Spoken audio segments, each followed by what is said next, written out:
ekspresinya Ayu itu benar-benar ketika kan dia nutup kamar masuk gitu ya, nutup nyari kain atau ganti baju yang lebih bagus, lebih rapi segala macam, itu sudah menentukan bahwa ini istilahnya dia shock bahwa itu benar-benar bukan di setting gitu loh kejadiannya. Benar-benar Didinya datang pada tengah malam. Ini aja kalau kita bahas ini menjadi penanda pertama bahwa keluarganya Ayu mengizinkan seseorang luar, kan kita bicara orang luar nih ceritanya, untuk datang tengah malam dan masuk di acara yang tanda petik personal, acara keluarga.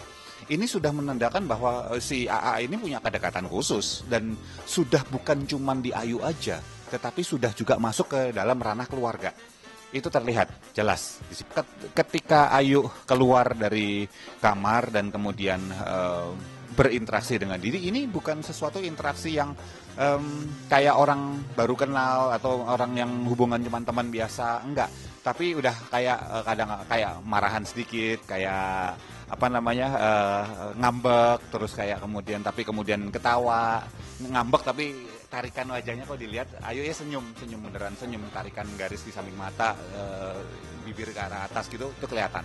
Ini beneran ketawa, happy gitu. Adapun Didinya sendiri, penanda yang ketiga adalah adapun Didinya ketika menghadapi Ayu, karena ini banyak keluarga sekeliling, agak serba salah. Kenapa? Tangannya masuk ke dalam kantong celana tangannya. Kalau kita perhatikan, tangan masuk ke dalam kantong celana, dan ketika bicara beberapa kali waktu di awal sebelum ada Ayu, tangannya kan megang kuenya, cake-nya gitu ya, terus yang kemudian ditiup lilinnya segala macam sama anaknya. Terus kemudian setelah Ayu datang, setelah nggak megang cake, dia agak serba salah, kayak salting gitu, terus masukin tangan. Kalau misalnya ini teman biasa, nggak ada sesuatu yang memang kedekatan dan spesial, ya nggak perlu agak grogi gitu sih sebetulnya gitu.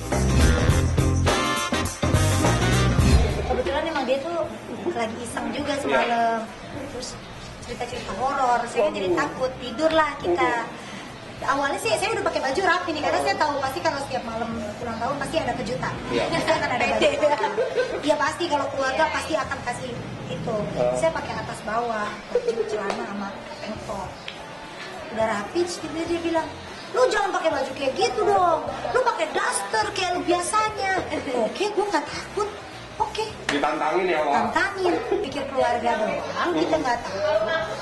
Dengan enaknya tidur, pas bangun, happy birthday, udah biasa kan? Ya udahlah, keluarga semua yang kita kenal itu kan, nggak pakai ini ya.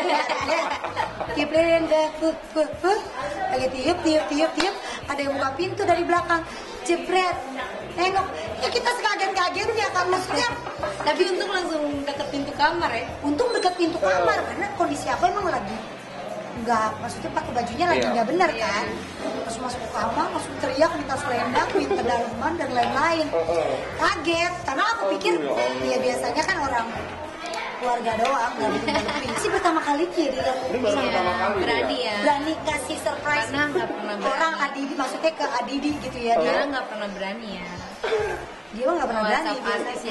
WhatsApp artis siapapun dia nggak pernah berani. Sama sekali nggak pernah ya? Ini pertama kali dia alhamdulillah dia bisa hadir. Malam-malam datang sih. Iya, kalau Ayah mah nggak tahu kalau mau tahu. Ini ibu tahu nih kayaknya. Kalau ibu tahu, kalau ayah nggak tahu. Ayu nggak tahu, makanya Ayu kan tidur emang biasa pakai baju biasa gitu ya, pakai baju tidur sampai kaget. Langsung masuk kamar lagi karena memang semuanya lagi cuma pakai tank top banget. Jadi dia masuk lagi ke dalam.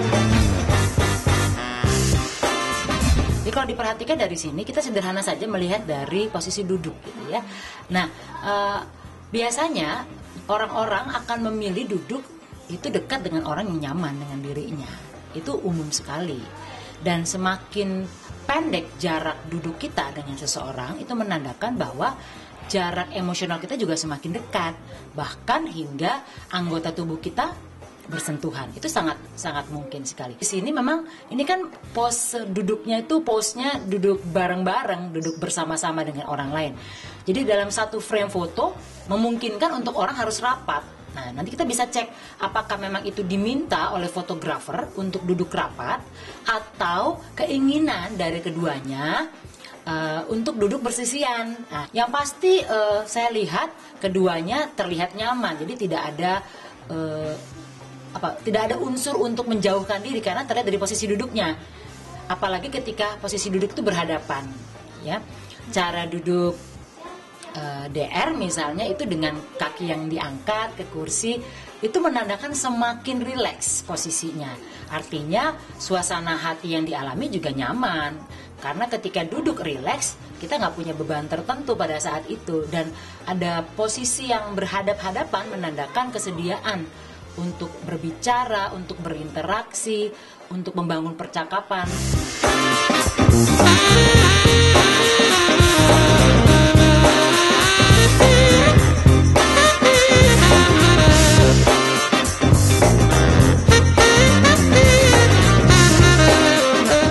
Jadi jangan lupa untuk subscribe Cumi Cumi. Ditekan ya tombol lonceng merahnya.